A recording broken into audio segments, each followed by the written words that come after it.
Vous êtes bien sûr Sika TV. Merci de prendre le rendez-vous pour cette nouvelle édition de l'économie. On y va tout de suite avec le sommaire. 4e réunion des ministres africains du commerce sur la zone échange libre continentale. Elle s'est tenue au Niger du 1er au 2 décembre.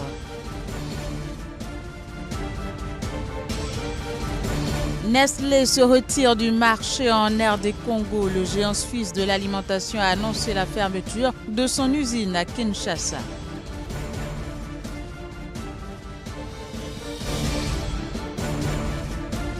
L'économie nord-coréenne subit les sanctions infligées par les Nations Unies, notamment l'extrême nord où le pays fait frontière commune avec les géants russes et chinois.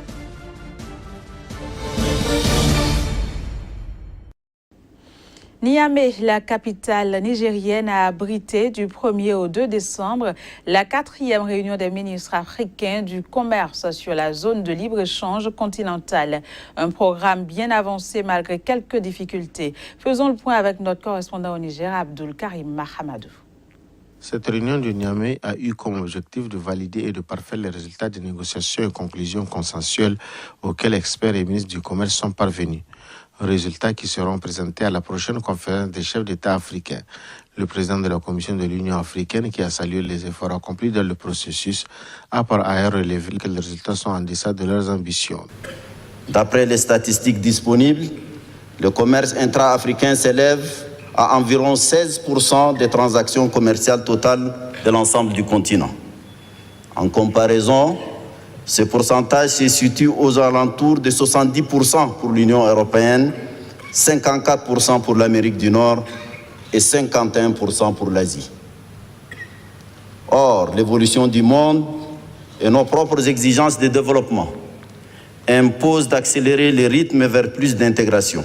L'intégration africaine et son unité étant un rêve porté par des générations de promoteurs de la cause africaine, les dirigeants de l'Afrique d'aujourd'hui ont le devoir de concrétiser ce rêve. C'est la vision du chef de l'État nigérien Issoufou Mahamadou, champion du programme de la zone libre-échange continentale.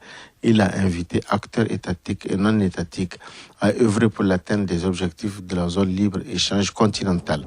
Une des tâches essentielles de tout le gouvernement africain, du secteur privé, de la société civile et de la classe politique sera d'œuvrer à la transformation structurelle de nos économies afin de les placer sur la voie d'une croissance forte et inclusive, de la création d'emplois et de la diversification économique.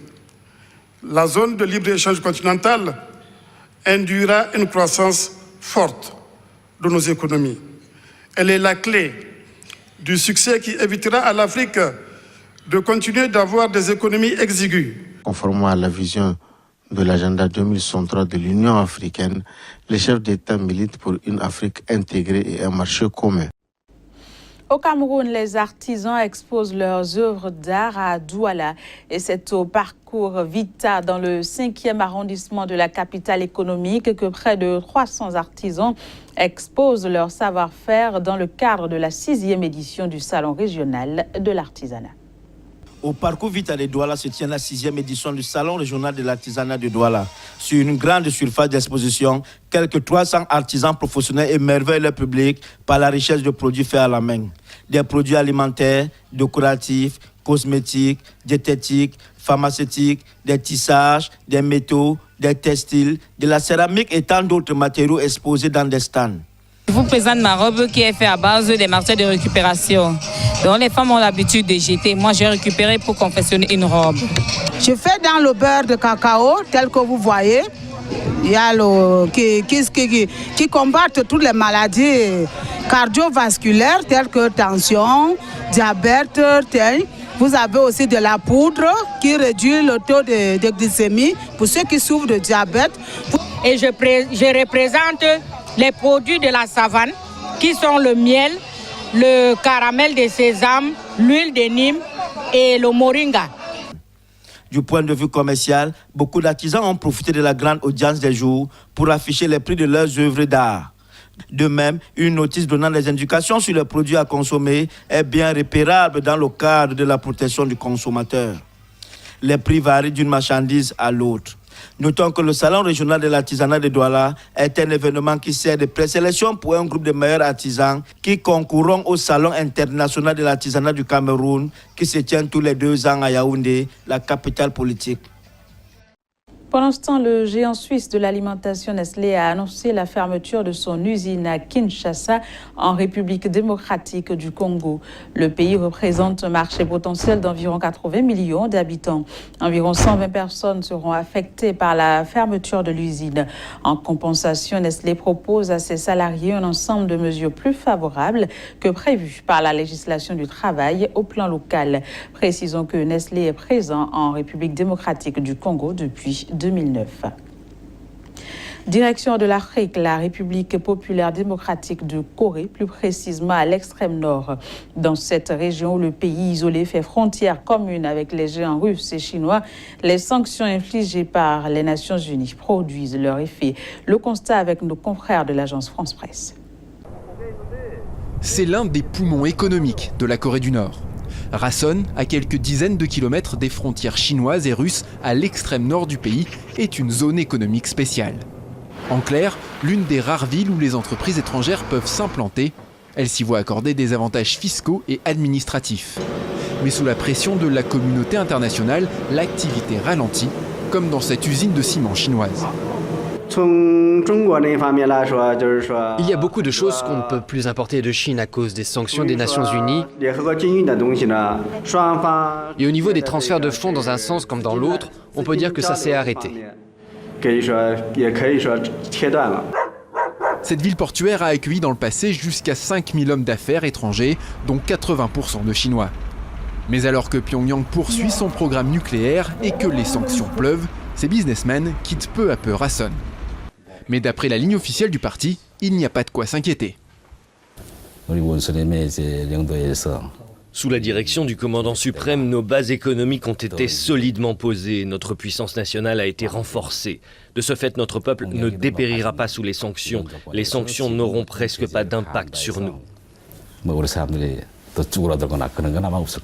Depuis sa création en 1991, la zone aurait bénéficié de 500 millions d'euros d'investissement selon les autorités locales. Un tiers venu de Corée du Nord, le reste de l'étranger. Mais d'après les experts, ces chiffres sont en baisse. Il y a une limite au développement de la zone économique par la Corée du Nord seule. Et ils ont besoin d'investissements de capitaux étrangers pour que cela fonctionne. Les sanctions contre la Corée du Nord rendront ces investissements difficiles et les projets nord-coréens pour développer ces zones vont être difficiles à mettre en œuvre maintenant. 8 vagues de sanctions de l'ONU ont touché la Corée du Nord, lui interdisant bon nombre d'exportations. Du charbon aux produits de la mer en passant par le textile. Une liste qui risque de s'allonger après le récent test de missile intercontinental réussi par Pyongyang. Place à l'entretien et ce sera juste après ce jingle-là tout de suite. Avec moi dans ce studio, Casimir Pédjo, qu'on ne présente plus. Bonjour et bienvenue à vous. Bonjour, génial. Alors, à l'ordre du jour, le Niger qui achève l'année 2017 avec un taux de croissance de 5,6%, un taux non négligeable, mais qui aurait pu être plus élevé, n'est-ce pas, Casimir Pédjo? C'est bien ça, génial. Il faut dire que le Niger est en train donc de terminer, de boucler son année budgétaire 2017 avec un taux de croissance de 5,6%, comme vous l'avez annoncé. Et ceci à cause, je dis bien à cause, parce que vous l'avez dit, ce taux de croissance aurait pu être autour de 7%, autour de 8%, si et seulement si le terrorisme, les menaces sécuritaires des pays voisins tels que le Mali, la Libye et le Nigeria n'avaient pas frappé de plein fouet donc la vie économique de ce pays-là. Il y a aussi la chute du brut du pétrole courant 2015-2016 qui également a affecté le coût des matières premières, notamment au niveau du pétrole et aussi au niveau de l'uranium. Le pétrole, où le pays compte s'aventurer, et l'uranium qui reste le produit phare de l'exportation au niveau donc du pays. Donc voilà des facteurs qui viennent perturber donc la croissance forte que le pays devrait connaître au cours de l'année 2017. Ce sera tout ou bien il en existe d'autres? Il y a d'autres facteurs internes donc au pays qui affectent cette économie-là. C'est déjà que l'agriculture premier facteur de croissance du pays reste le parent pauvre à cause donc des pluviométries très rares au niveau du pays, même si la saison 2016 a été un peu favorable pour le pays. Il faut déjà dire que le Niger peine toujours à retrouver sa marque économique à cause donc des facteurs pluviométriques très peu favorables. Il y a aussi le facteur de l'informel. Il y a l'informel qui affecte dangereusement l'économie. Le secteur producteur tel que l'économie soutenue par l'entrepreneuriat des jeunes reste également dominé par l'informel qui n'arrive donc pas à donner un mieux-être à l'économie nigérienne. Donc voilà des facteurs qui ont perturbé un tout petit peu une croissance attendue autour de 7%, comme je le disais, mais le pays se contente d'une croissance de 5,6%, quitte à ce que 2018 soit un peu plus meilleur que 2017. Et justement, parlant de 2018, l'année s'annonce apparemment bien pour le Niger, puisque les autorités nigériennes ont annoncé une croissance de 6,7% pour l'année à venir. Et justement, à quoi doit-on cette performance-là que les autorités nigériennes annoncent déjà, d'ores et déjà? Alors, le pays a enregistré une très belle pluviométrie pour donc l'année 2016, je le disais tantôt. Donc l'agriculture serait au rendez-vous pour donc se relancer cette économie. Les dirigeants ont pris à bras le corps la menace donc de l'entrepreneuriat au niveau de l'informel et donc sont en train de travailler.